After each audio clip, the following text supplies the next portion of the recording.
Welcome back to Talking with Our Traders, a Caesar Sportsbook original series, the podcast that takes you inside the mind of the sportsbook with our very own Caesar Sportsbook traders. I'm your host, Cindi Edwards, and with me today and all season long, Craig Mucklow, Vice President of Trading here at Caesar Sportsbook. Hello there. And Joey Fiesel, Head of Football here at Caesars. Hello. How are you guys doing?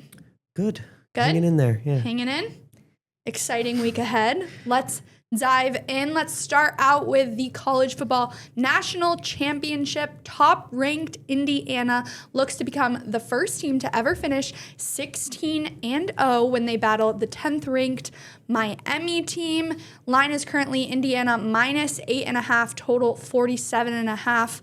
Guys, break it down. Yeah, we made it. Final game of the season. And Indiana has just been lights out all season long, proving all the doubters wrong. You know, if we look into last season, it was like, oh, is this Indiana team just a fluke? Is it? Well, Cignetti's proved this is his place to be.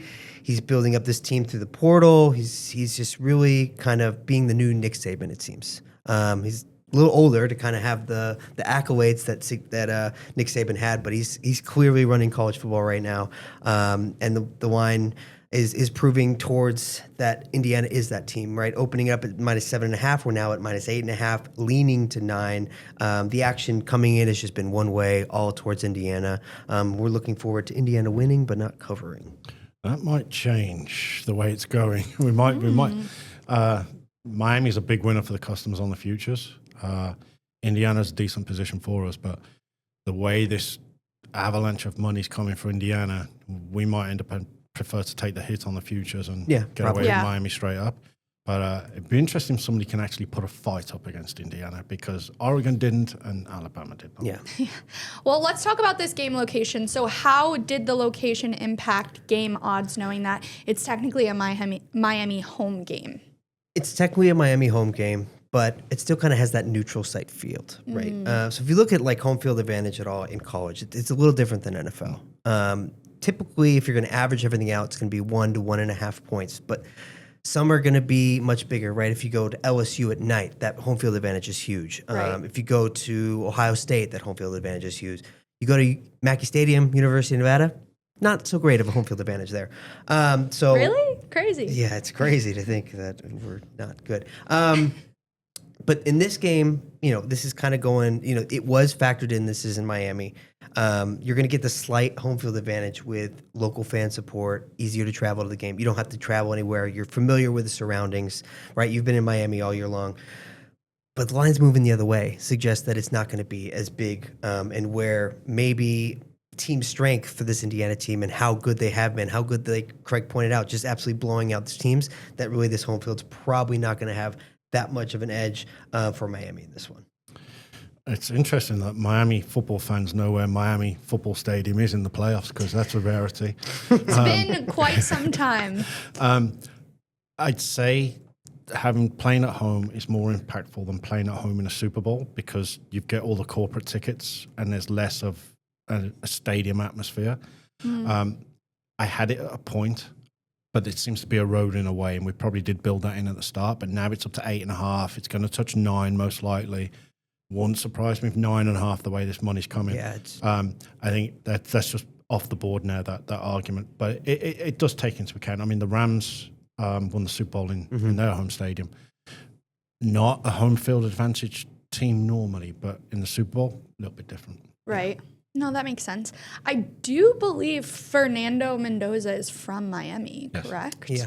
Yeah. So a little homecoming for him Well, as at least well. he hasn't got to get on the plane or anything. Just go home, stay at his mom and dad's house. Well, if Indiana does win, would this be the most improbable turnaround in college football history? It'd be big. I mean, like I said, I think Cignetti is looking like Nick Saban. He's kind of setting the copycats up for college football, right? Everybody's going to be trying to do what Cignetti's doing. Everybody's going to be trying to find a diamond in the rough. You don't necessarily have to have all 5 stars in order to build up a big program. You just have to have people either buy in and find just certain positions that can succeed and you can develop. So good on Cignetti. Looking at their tip-top odds, we hit 125 early in September, 125 to 1. I don't think there's been that big of a potential winner for for that big of odds in quite some time. I think 40-1. I think it, Ohio State in 2014 or Washington in 2023. If we were at those higher odds, so yeah, it's a big turnaround, and good on this Indiana team for getting this far and potentially getting a national championship and setting the bar. Yeah, tremendous story. Came from nowhere. Tremendous effort by Cignetti, but it also shows there's some more parity now with the NIL. Yeah, absolutely. Well, guys, what do you think? Can Miami pull off an upset here? Do you trust Carson Beck on this stage? And what is the X factor to if they were to pull off an upset? I think it's going to hinge on special teams and turnovers, right? They're needed going to get lucky in here. We've seen, this Houston Texans on Monday of, it was C.J. Stroud really struggling. Defense steps up, gets 2 touchdowns, makes it look like a bigger win than it really was. And Beck has to just not make mistakes. Do I trust Carson Beck? No, I haven't really trusted him all year long. But he's gotten to this point, obviously, from being elite at times. So he's going to have to be elite, and the defense is going to need to stop. Miami's going to have to stop Indiana on big conversions, get a 4th down early. Again, like special teams and turnovers is really what's going to be able to swing the momentum and give them the chance to win this game. I trust him. I think he proved his capabilities. That drive at the end against Ole Miss was a tremendous drive. Yeah. Cool, calm, collected, got the job done. I still don't understand why you throw a Hail Mary into the corner of the end zone, but that's for another podcast. To Joey's point, you've got to avoid the turnovers. That game was over the minute Dante Moore realized, hang on, the Jets are going to draft me. Let me show them what they're going to get. And the game is over, so don't turn the ball over. Defense has got to make stops because you can't get in a track meet with Indiana because they're going to put 50 up otherwise, and Miami are not going to put 50 up. I think they can do it. Do you think there's potential for the Hoosiers to cover here? Oh, yeah. Oh, Yeah. big time. Yeah. They've proven the last couple weeks and all season long that they have the potential to win and win big. Okay, let's throw away potential. What do you guys think? Are they going to cover? Or do you think Miami could keep it close? I do think they're probably going to cover. Don't want them to, but I just feel like we could put a -20 up there. It's still going to be one-way action on Indiana, and they might, if they really want to, they can do it. I'd like to hope Miami can cover. I haven't seen enough from them yet, but I'd want it competitive. I think the defense is there. I think Indiana win by 10-14. So, yeah, I suppose they do cover. All right, well, the total currently sits at 47.5. Do you think it's an over or under play here? I think you go the angle here. Like, if you like the under, you take Miami plus 8.5 in the under. If you like the over, take Indiana minus 8.5 in the over. Because I think that if Indiana is going to win, they're going to win big, and they're just going to have the foot on the gas the entire game because that's just who Cignetti is. So I think that if you like the over, you take Indiana. If you like the under, you take Miami. The golden rule is you always take the under in a title game because we overemphasize the over because we know we're only going to see one-way traffic. Right. So the number's always at a false number regardless. We could make it 46. We know we're going to take over action. We'll adjust to 47. See the money, we'll go 48. I think the second half over hits. Indiana are 8-6 on main board games over. Miami is 6-8 over or under this year. But they're better in the second half. So I think once the game either gets out of control or becomes real competitive, and it could be a shootout, I think the second half's the one I'd be more concerned about. Yeah, and one thing Cignetti does, if you look at this game, they were up big at halftime. Then he goes 0-0 going into half. And that is, I believe him when he says that is his staple, that is his mindset. And that's why the team is so good. You have to go for the jugular. All right, well, a random one here, but should an NFL team target Curt Cignetti? And if so, which one needs him most? I don't think so. I think Cignetti, he's a little bit older. So I don't think he wants to start over. He just signed a nice big contract with Indiana. So I don't think he's going anywhere anytime soon. But I think what he's done is he's been able to kind of take this new college football atmosphere and tailor how he's going to do it. And I don't think you can do that in the NFL quite as well as you can do that in college. So I don't think college or NFL teams really are looking at him. I think he's the new Saban, and did Saban do well in the NFL? Ask Craig Mucklow if he did or not. Yeah. Craig? He's 64 years old. He's Yeah. just signed a huge contract at Indiana. Just enjoy your last few years as a coach. Yeah, there'll be interest. There always is when somebody's done so well. Yeah. But to Joey's point, there's only been 3 coaches that have won the national championship and the Super Bowl. Pete Carroll, Barry Switzer, who inherited Jimmy Johnson's Dallas team. So I don't think Switzer was that great a coach. But then you look at the downside of these college coaches. Jimmy Johnson was great in Dallas, awful in Miami. Saban, awful in Miami. Urban Meyer, I can't think of the word to describe what he was in Jacksonville. Worse than awful, yeah. Awfuler. It just doesn't translate. It's a different skill set. Yeah. So are you guys saying that he's too old to coach in the NFL? I mean, we saw how old Pete Yeah, Carroll. you paused. Yeah. Pete Carroll's what, 72? I'm just making sure we're all on the Sometimes same page. The game All passes right. you by. Yeah, sometimes. Yeah. All right. Case closed. Let's move on to NFL. We have the divisional round coming up this weekend, but let's talk wildcard weekend. Was this the best wildcard weekend of all time? For Caesars Sportsbook bettors, No. it absolutely was Fantastic fantastic Oh, for okay. them. For us, not so much. Whether it was What about for fans? Let's fan, talk. Fan-wise, I did agree. They were great games watching them in and out. There was still part of me that had the bookmaker part. I'm like, oh, this is going to be painful on our meeting on Thursday. But there was a side that was expected to win came in. Even the 49ers, we had a flush of 49ers money come in. That one hit. Games being high scoring, besides those last 2 AFC games. Or even teams coming back. People love to bet in play, bet the team that's down to come back. And we saw a couple of those as well. So big money for customers, I did enjoy the games. It was it was an actual wild card, wild weekend. So, yeah, it was fun for everybody except for me and Craig, I guess. Yeah, I had for customers and viewers, yes. For the book, no. The Bears comeback was just huge for customers. A lot of the other results were customer friendly. We had a number of customers listen to us and bet the Houston defense, but they thought, nah, let's bet them to score 2 or more at 80-1. So that just cherry on the cake on Monday night when that happened. Yeah, tremendous. I mean, we had in our management WhatsApp group, somebody said, these games are great. And I'm like, yeah.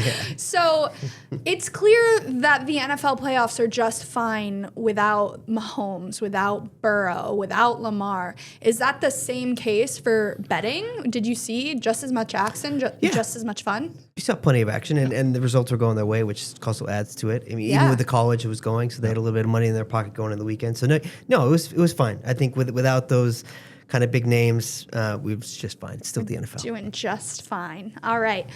Well, moving on, obviously some drama in Philly. Is A.J. Brown's time up in Philadelphia? It depends on the offensive coordinator hire and if they can get really some buy-in. But obviously there was some disagreements on the sidelines, and really there was just something wrong with the Eagles' offense all year long. Obviously fired the offensive coordinator as a result. But likely I think he's out. And I think he's going to be going to a team who probably can afford them. And I think that team is going to be New England. Oh, I'd love to see that. I hate to think about that. But you got Mike Vrabel, right? He was with Mike Vrabel at Tennessee. So I think that makes more sense. New England has a decent amount of cap space, too. And they need a wide receiver 1. So to me, he has that connection with Vrabel, which means he would like to, if he has some sort of trade for preference or whatever it's called. Yeah. So yeah, I think what makes most sense is, and I'm sure you love to hear it. I do not want to see it. But yeah, going to New England. Yeah, I like it. Craig? Yeah, I think his days are numbered. The locker room was clearly contentious with Philly all this year. Yeah. A.J. Brown, center of those issues.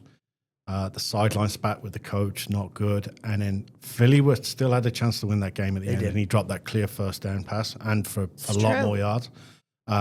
I think A.J. Brown has ran his best route as a wide receiver straight out the exit door of Philadelphia.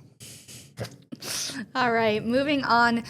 Justin Herbert is still winless in the playoffs. Is Justin Herbert the most overrated quarterback in the NFL? He blew a 27-0 lead to Jacksonville, 4 interceptions in that game against Houston, and then last weekend, 3 points against New England.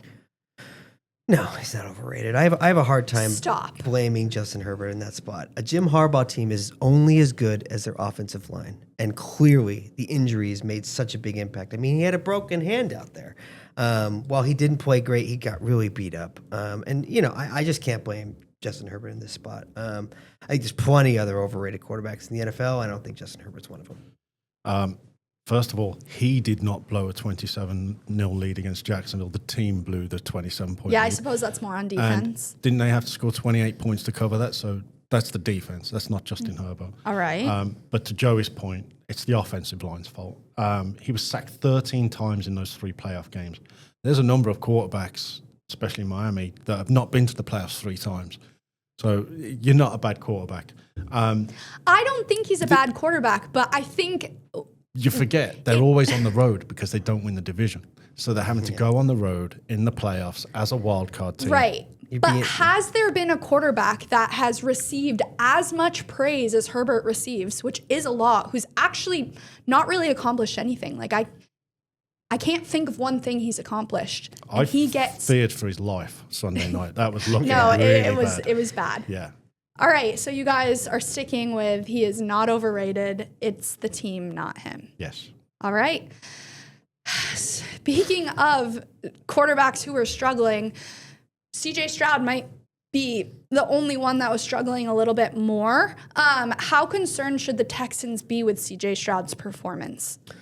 They should be decently. Obviously, that box score did not reflect the actual game. Right. What happened, right? It was the defense that really stepped up, and Aaron Rodgers being Aaron Rodgers. But the turnovers were a problem. I think it's one game, so you don't want to necessarily say, oh, that's going to be the norm. He's always going to have fumbling problems. But he hasn't been performing under pressure. If you look, I think his passer rating is 60.9 when under pressure this season, and going against a team like New England, which we know the strength of that team is the defense, it could be a problem. But Part of it. But no, I think we should be a little bit concerned, especially if Nico Collins is out, right? He's in concussion protocol. Yeah. He's one of the best wide receivers in the NFL, so that's going to make an impact. But DeMeco Ryans came out and he praised his resilience and said, we're not going to waver. He stood up for his quarterback, which usually should give him some confidence in this game. Yeah. And he's got a good defense behind him, right? That's who kept him in this game with the Steelers. So a little concerned on CJ Stroud, but I think he has shown in the past his ability to kind of face adversity and be the quarterback that he's supposed to be. So yeah, I think they have a chance. They still have that championship caliber team. I can appreciate the positivity from the coach, but he was straight up lying. Like CJ looked awful. He was like, yeah, he's doing all right. He's doing good. Craig, thoughts? Joe's the best football trader in the industry. Extremely concerned. Yeah. 5 fumbles, he lost 2 of them, and a pick. 2 offensive touchdowns against a team that shouldn't even been in the playoffs. Yeah. He's got to perform better because that Pats defense will sense blood, as you saw with Justin Herbert, and they will go for it. And you just can't turn the ball over in the playoffs. The most valuable commodity in the playoffs is the football. And he didn't any care for it whatsoever. That's a great point. That defense is for real, and the defense will keep them in the game. But you can't rely on the defense scoring 2 touchdowns. Every game. Every game. Yeah. Yeah. They might score another one this week. I thought about that. I hope not. Okay, well, before we get into this weekend's games, let's go over some coaching news in the NFL. Obviously, breaking, Mike Tomlin just stepped down as the Pittsburgh Steelers head coach after 19 seasons. Who makes the most sense to replace him as the Steelers head coach next season? I got a couple. Brian Flores, Minnesota Vikings defensive coordinator. He has the coaching experience right on the Dolphins. Didn't end well.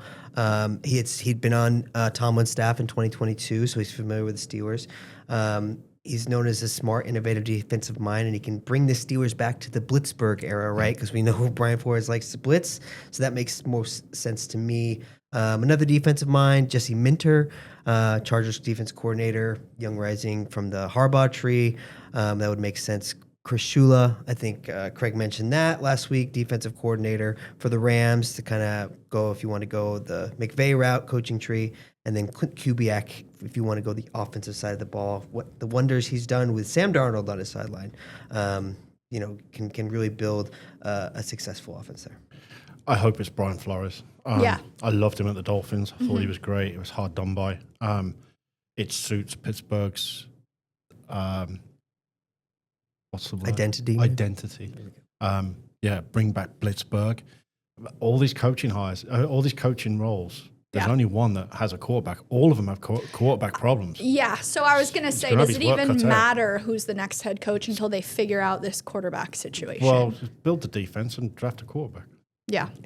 All right, well, John Harbaugh to the Giants. Was this the right move for both parties here?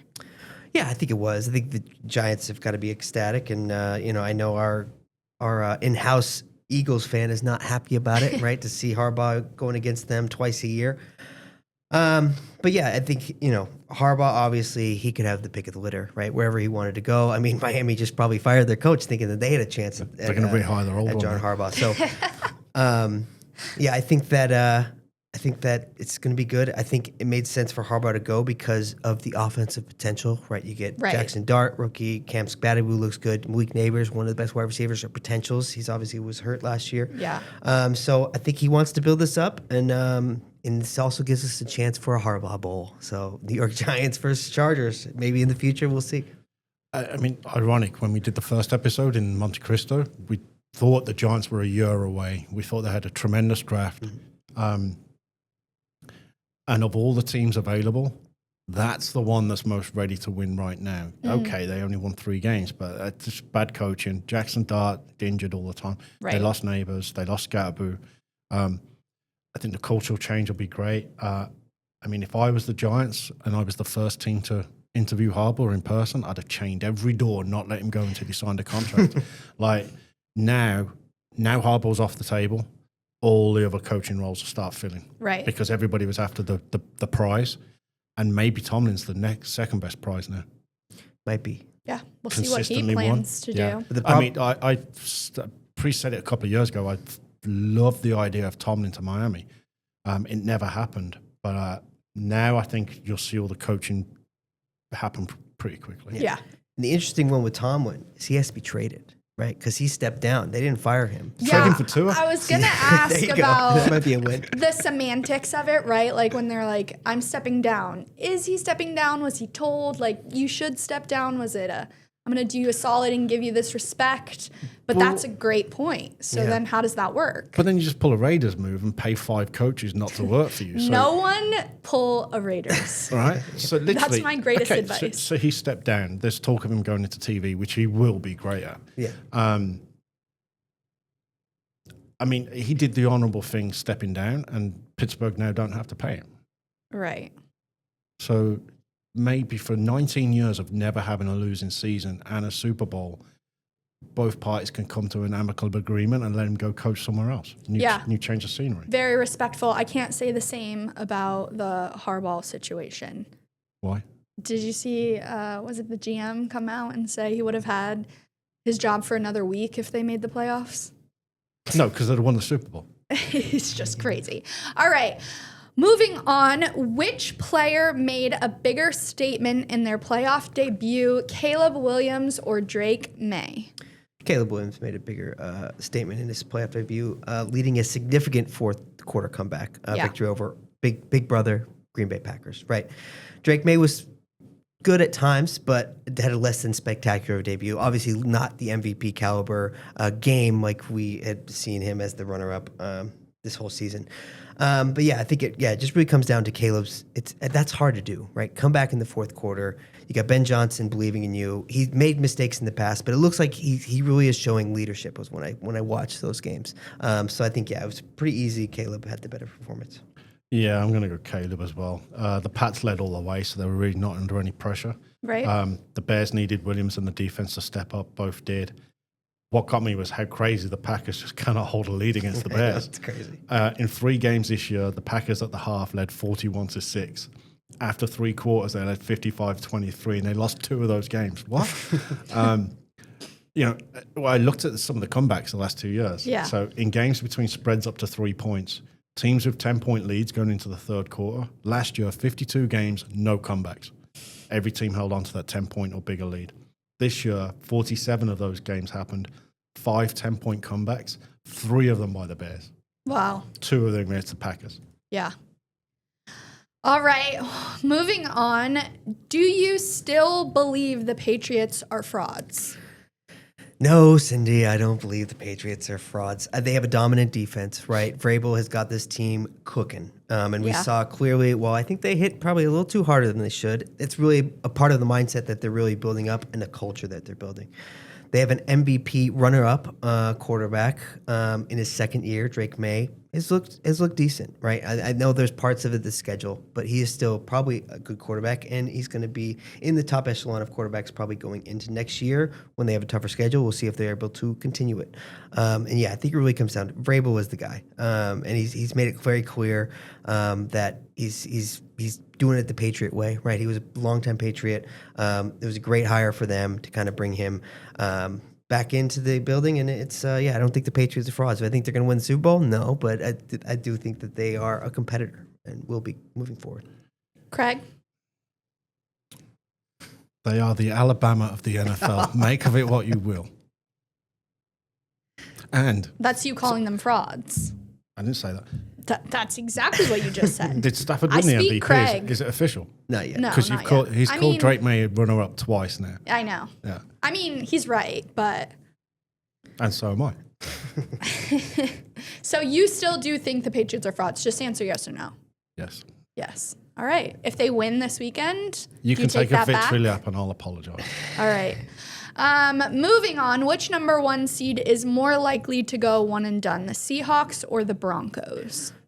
Very clearly the Broncos. They're going up against the Bills. The Bills have the playoff experience. They have Josh Allen, great quarterback. The Broncos are the team where they were the fraud 1 seed, right? Seattle deserved that 1 seed through that tough NFC that they played.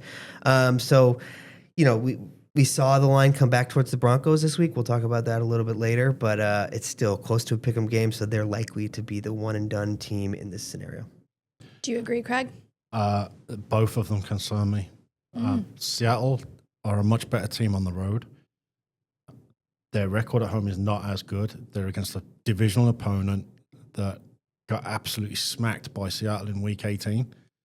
They're looking for revenge. Now, yes, they're injured, they're banged up, but revenge and motivation is a tough one. The Broncos, I don't think they're great, but somebody did try and convince me into betting them for the Super Bowl, so maybe I might be convinced. But look, the Bills demolished Bo Nix and the Broncos last year in the playoffs. This time it's in Denver, a week's rest. The Bills have got a ton of injuries. I think there was like 15 players on the injury report. Yeah. I'm concerned for both of them. All right, gun to your head. Yeah. Who are you more concerned for? The Broncos. All right. Because if I bet them for the Super Bowl and they have a kicker, I'm probably toast. Yeah. All right. Do you think the Bears' weather advantage is real versus the Rams on Sunday? Matt Stafford is 1-8 in games under 20 degrees. The weather report is in. It's going to be very cold. Is this something to be concerned about? Joey, it's your Rams. Yeah, I think the weather advantage is real. It's going to be really cold there. And anytime you have an indoor team or a California team going over, that's always going to be an advantage for the other team. But Matthew Stafford 1-8. I mean, are we going to pretend that most of those weren't on the Lions when the Lions were just destined to lose? They were the New York Jets. January 1st, 2012, Packers versus Lions. Matthew Stafford threw for 520 yards, 2 touchdowns, still lost the game. Oh, he came with stats. Even last year in the playoffs, 324 yards against the Eagles. Granted, that wasn't freezing. Should have won the game, but still lost. So I'm not going to necessarily take that trend that Matthew Stafford's 1-8 in cold weather game, because a lot of them was on the Lions, and it wasn't necessarily his fault. It was just the Lions were destined to lose. But I do think they have an advantage here. The Bears, it's going to be a great game. It's the Feasel Bowl, right? My brother's a Bears fan. I'm a Rams fan, so I'm excited for that and excited to hopefully text him and say, ha, loser, you guys lose again. Do you guys have any side bets? We don't have any side bets, All right. no. What? We should have side bets. He's got his whole wallet on our bet. So. Exactly. Yeah. All right, Craig, what are your thoughts? You're the weather guy. Yeah, I mean, it is going to be cold. I think, yes, there is an advantage for the Bears because of the weather and because you're at home. Also, Stafford hurt his throwing hand, and in the second half, he didn't look that good when he was throwing the ball, but MVPs win games when it matters, and he got the game won. And then this comes down to the best running game and the best defenses in bad weather, but I still think the Rams can get it done. And one other stat, Joey's Rams have never lost when he's wore that hoodie. Filming this podcast. Is that true? I haven't looked through the whole season, but I know the last 2 weeks. And that's why I was like, I'm wearing it again tomorrow. All right. Well, we will see. We'll get into that game preview in a little. Guys, thoughts on Ben Johnson's fourth down decision making? Good, bad. The Bears went for it, and they went 1-4, including a failed 4th and 5 at their 32, which I just thought was an insane decision. Thoughts? I think the aggression by design is a good thing, right? He's very analytical based, right? And while maybe it's sometimes like, what are they doing out there? Like I think Craig said multiple times, if he was a coach, he would never punt. He would just go for it. There'd be no kickers on my team. No kickers, no punting, no field goals. You go for it on 4th down. Granted, this last week didn't go well. They didn't have the greatest stat, but they won the game. And it is the whole ideal, and why Ben Johnson was so wanted in the offseason is his analytical approach, his aggressive approach. And look where they're at right now. They're playing a divisional game. Yeah, look, as Joey says, anybody that knows me knows that there would be no kickers on my team. I'd have 3 extra roster spots. I don't need a long snapper, I don't need a kicker, and I don't need a punter. Then I can get 2 extra skilled players on both sides of the ball, and I can hire a 400-pound offensive lineman that can run 4th and 1. There's a play. If you're an offensive genius like Ben Johnson, 4th and 1, he has a play in the playbook. 4th and 21, he has a play in the playbook. Love it. Do it all the time. All right. Do you feel differently when it's the Lions and Dan Campbell calling it? I love it, regardless. Really? I feel like I remember you guys giving them I don't specifically know. you, Joey. I think Dan Campbell would like to kind of make these decisions or be the right call, but I don't think he has the offensive scheme quite like Ben Johnson. So I don't think it's quite the same. So because it's Ben Johnson, it's okay. Yeah, it's fine. All right, we'll see how this weekend goes and what decisions he makes. Hopefully the wrong ones because they're playing the Rams. All right, rank the starting quarterbacks left in the playoffs. Josh Allen, Matthew Stafford, Drake May, Caleb Williams, Sam Darnold, Brock Purdy, CJ Stroud, and Bo Nix. Is that your ranking? No, I'm just giving you the names. Okay. Matthew Stafford 1, Josh Allen 2. Kind of, who cares after the rest of this? No, I'm gonna go Caleb Williams 3.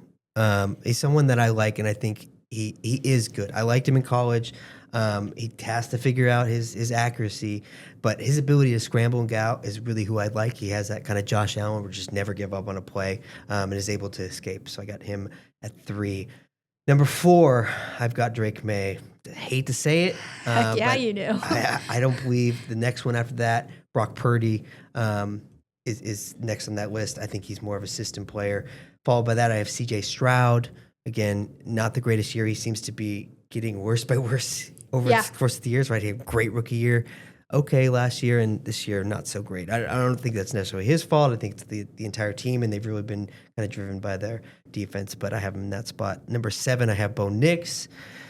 I think the Broncos are frauds at the end of the day. And he's just, I think he still has the potential, right? These Oregon quarterbacks, I like Justin Herbert. So why wouldn't I like Bo Nix a little bit? But he's number 7 on the list. And last is Sam Darnold. Guy has just everything being given into his lap, and he just is not able to win a big game. And so we'll see if he can win this game this weekend, and that's going to be the deciding factor. But he makes mistakes more often. He's on the bottom of my list. But All right. But you took Denver as your number 1 seed to be one and done? Yeah. Okay. Josh Allen was number 2 on my list. All right, so just run through that list one more time for me. You had Stafford, Allen, Williams, May, Purdy, Stroud, Nix, Darnold. All right. Craig, I would like to hear your ranking next. Now, as somebody who doesn't have a horse in the race or a team, I've gone Josh Allen, Stafford, Purdy. I think the coaching staff would help him. Williams, Drake May. You Sam Darnold. whispered that one. Sorry. Well, who is your next one? Drake May. Oh, Drake May. Yeah. Okay. Sam Darnold, only because I think he's done better, but he does concern me, and that's why Seattle was always a concern for number one. Stroud and Bo Nix. Nix on All the right. bottom there. Yeah. Yeah. Okay. What quarterback in that list do you trust the most? I like Matthew Stafford. Yeah. Just, this run this year after having the back injuries, he's going to be the MVP. He's won a Super Bowl. So, yeah, I trust Stafford the most out of anybody. Not through choice, but necessity. I trust Matthew Stafford the most because he's got my last remaining Super Bowl ticket. You're going to have to trust him. Going to have to trust him. Least, I've got Bo Nix and Sam Darnold. Least I got Sam Darnold, yeah. Just history of high turnovers under pressure and not being able to have that deep playoff push, even though things have been given to his lap, like Minnesota last year. So, yeah, he's my least trusted. All right, let's get into our divisional round game previews, starting with Bills Broncos. Josh Allen and the Bills obviously survived the Jags last weekend. I do say survived because, as you mentioned, Craig, a lot of injuries, and Josh Allen took a beating. And they are going to play a well-rested Broncos in Denver. Line is currently Broncos -1. Total is 45.5. Obviously, some question marks on if the Broncos are the real deal. Guys, what is the play here? The AFC divisional round in Denver, top seeded, maybe fake, Denver Broncos. We opened this one up, Bills -1.5. I looked at my sheet and I had this Broncos -0.5, and that was without the week of bye. And I'm like, we're not putting that up. This is where the Bills really have the advantage here with being in the playoffs before, having Josh Allen. They are beat up, though, which is going to make an impact. And sure enough, the line came back down the other way, where we see now Broncos -1 is what we have on site. And it makes sense because they do have that advantage for the rest. The Bills are beat up, but I still think this is a pretty close pick'em game.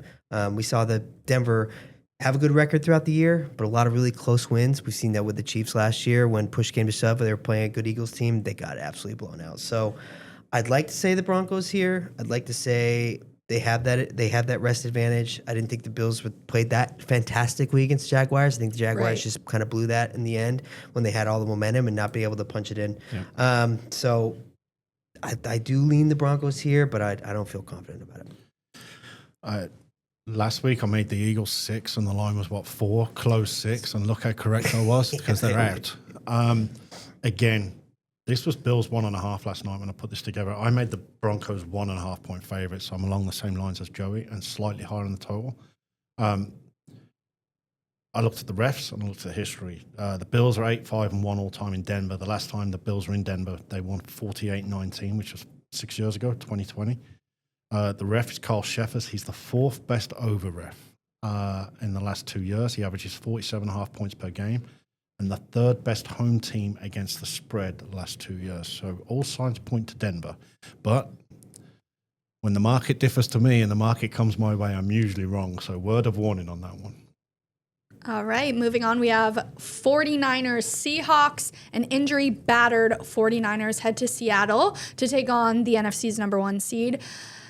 Joey, you mentioned it. Darnold led the NFL with 20 turnovers this season. He had 14 interceptions, 6 fumbles. This is the first time dating back to 1978 a player on a #1 seeded team has led the league in turnovers. Could this be a problem, or do you think Seattle can handedly handle the 49ers? Well, look, you got 3 NFC West teams left, right? With Darnold putting up those stats, this just proves how good this defense really is. And that's really the key factor here. I think Craig mentioned earlier, Seattle is better on the road for some reason. It makes no sense, especially in that really loud stadium. I think they're 10-0 in their last 10 fan-attended playoff games, so that's not including the COVID year.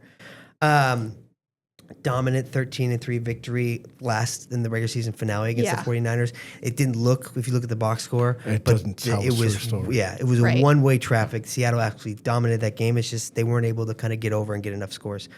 San Francisco last week, we expected them to be injured. We expected, like, Craig said, we opened at 3.5, went all the way to 6, got down back to 5.5, close to kickoff. They competed in that game, right? That was like the brilliance of Shanahan. He had Juwan Jennings, who apparently was a college quarterback. It's the first time I heard of that.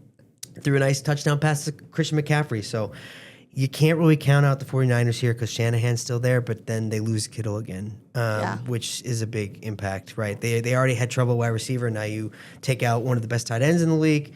It's not going to be great for them. But, I'd like to think Seattle probably wins this game handedly, but I took the 49ers plus 7.5 because I think it just Darnold will make enough mistakes that if Seattle wins, I don't think they're going to win big. Yeah, largest spread of all of the matchups here. Craig? Yeah, I make this a lot lower spread. I make this 5.5 Seattle. So I lean 49ers plus the points. The total I'm pretty much bang on, but NFL's not doing us any favors this week because John Hussey has the game. He's the second best over ref in the last 2 years, averaging almost 50 points a game. He's also the second best home team straight up ref the last 2 years. So Seattle win, not cover, probably the line. Seattle have lost 4 straight at home versus the 49ers. The last time they beat San Fran in Seattle was 2021. Give me the 49ers plus the points. Yeah, I like it. Okay, moving on to our next matchups. We have Texans versus Patriots. The Texans have won 10 games in a row. I feel like I didn't realize they were on that big of a run, led by arguably the best defense in the league. I don't even know if that's an argument. But as we learned last week, the Patriots defense can also carry their team to a win. CJ Stroud has struggled. Line is currently Patriots -3. Total is 40.5. What side do you guys like here? I wanted to like the Texans, but I think that's really relying on whether Nico Collins is back because I think without them and with already the offensive struggles they've had, it just makes matters worse. But I do think the Texans defense is elite, and it's why they've gotten this far, and it's the one where I think that can win them a championship. So I made the line 2.5, but without Nico, I think it's probably right on 3. Yeah, it's gonna be a defensive game, so probably gonna go over. That seems to be the case, except for the last on the Texans Steelers game, which was a defensive game. I don't necessarily like a side here. I think the line's right where it needs to be. I know we're gonna be fans of either of this team because for future liability on the AFC side, these are our 2 best cases. So only one can get through the AFC Championship game, and hopefully it's the Texans, just so we can prove Cindi that they were not that great. Yeah, we'll see. Craig? Yeah, I made this Patriots 2 slightly over on the total. I think the total's really low. The Pats advance because Sean Smith is the ref and he's the best home ref for the favorites against the spread the last 2 years. They are 25-7 home teams against the spread, and I think it's like 12-3 as a home favorite. I think he doesn't even realize there's away teams playing on these games. He's the number 1 home ref last 2 years straight up. Patriots are 7-1 at home against the Texans. I hate it. It's the Pats, unfortunately. Well, that's why it pays to have home playoff games. That's why you won 7 Super Bowls, because you always had won the division at home field. Exactly. All right, let's get on to our last matchup of the weekend. We have Rams-Bears. The Rams, by all accounts, are the best team in the NFL, but they are taking on the Bears, who might just be the best second-half team in the NFL. Obviously, there's a weather play here. Line is Rams -4. Total's 48.5. Guys, what's the play here? The play, I think the play might be the Bears here. It's a lot of points on the road, and the Bears just seem to be a team of destiny, right? You don't just come against the Packers, and it's so funny because I saw, on Instagram or whatever. If we look at the Bears history, right? They had the double doink, right? The miss field goal. I traded that game in play. Did you? Yeah. And what happened? The Packers missing field goals to get the Bears of their first playoff win in quite some time. I kind of like just within the points. I do think weather is going to be an impact, and I also think Matthew Stafford. We saw the 2 hits with his hand, right? He hit his thumb. And then we're like, oh, that's certainly going to make an effect. And then he threw a bomb down the field. Yeah, right. Okay, he's fine. And then he hit his index finger. So if you're a quarterback, those are the 2 most important parts that you need to do to throw a ball, especially throw a tight spiral. And it's going to be cold, which is going to make that worse if it's injured. So I do think the advantage is here slightly with the Bears. I don't love it. Maybe I'm emotionally hedging a little bit. That's fine. Give me the You Bears plus certainly 4. are. No, I like it. Craig? I don't make the Rams a stronger favorite here. I make them 2.5-point favorites, which goes across the key three. I make the total 46, way lower than what the total was. It opened, 49.5? Yeah. Got bet down to 48.5 today. No angle with the refs. Sean Hockley's dead center across all the metrics. The Bears have won 4 straight in Chicago. Last 9 of those games have all gone under this total. But the one thing that the Bears have got going against them is their luck is going to run out soon enough, and Joey's hoodie is undefeated. All right, he's going with the hoodie. Let's move on to our picks of the week. What is your favorite divisional game to go over?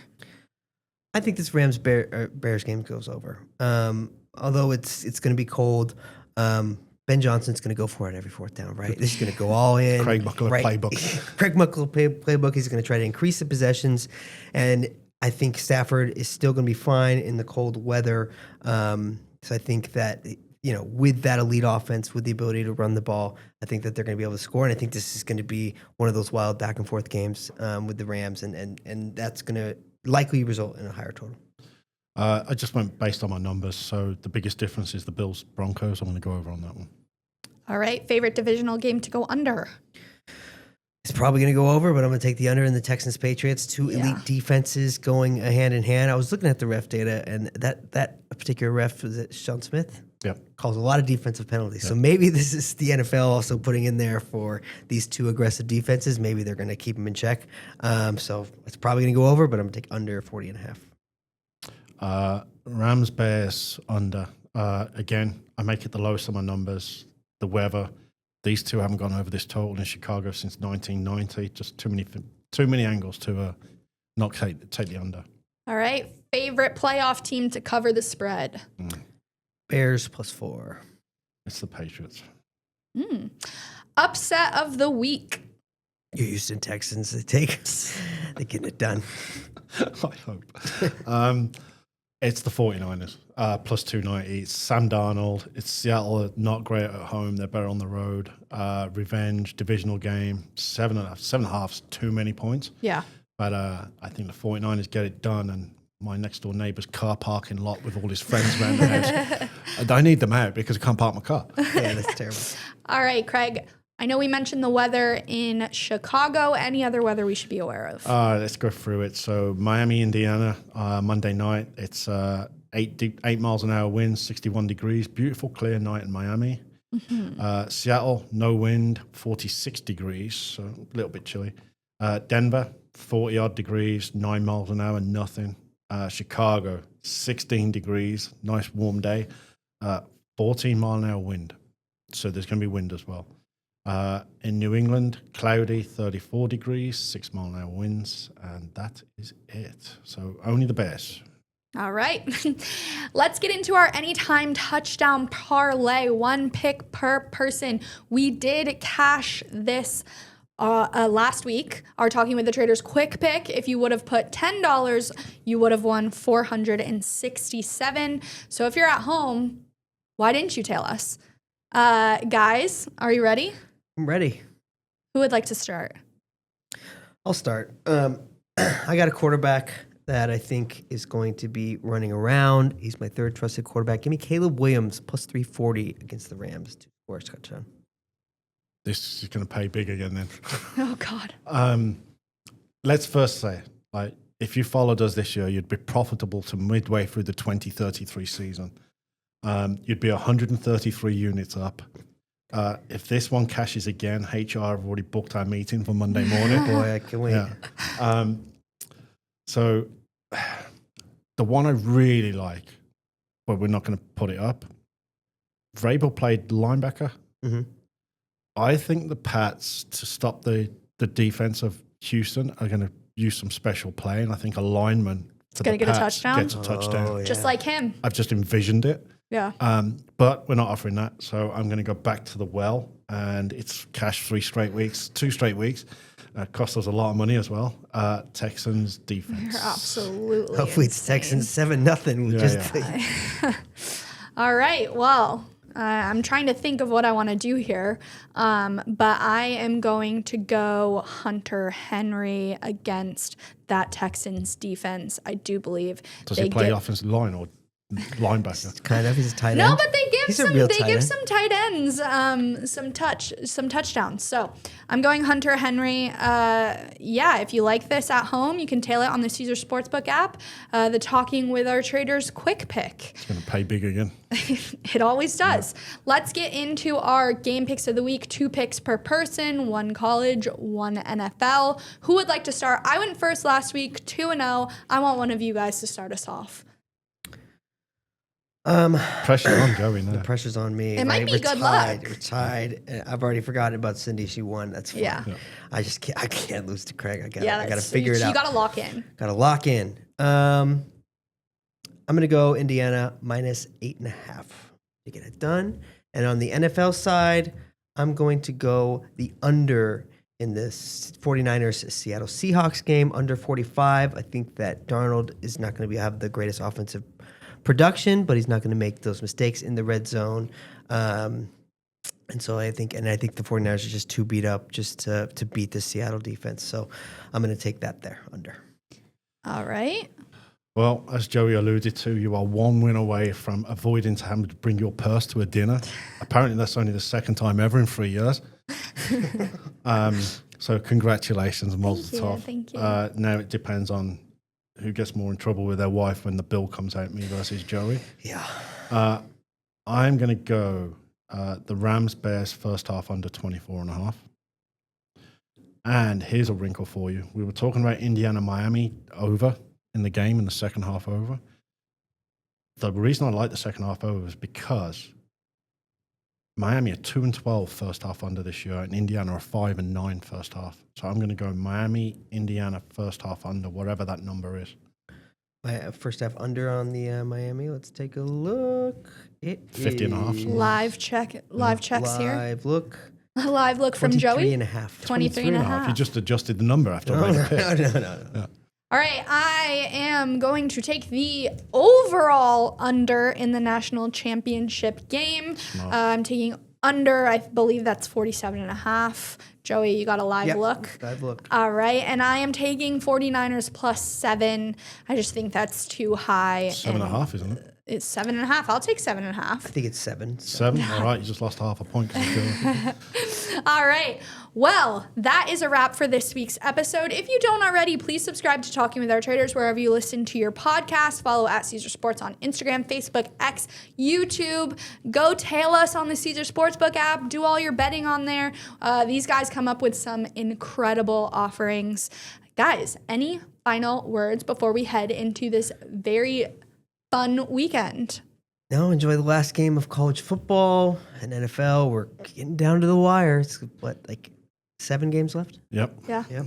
Not many. Super Bowl prep is well underway. Well underway. Yeah. And we will cover it all here. Bye.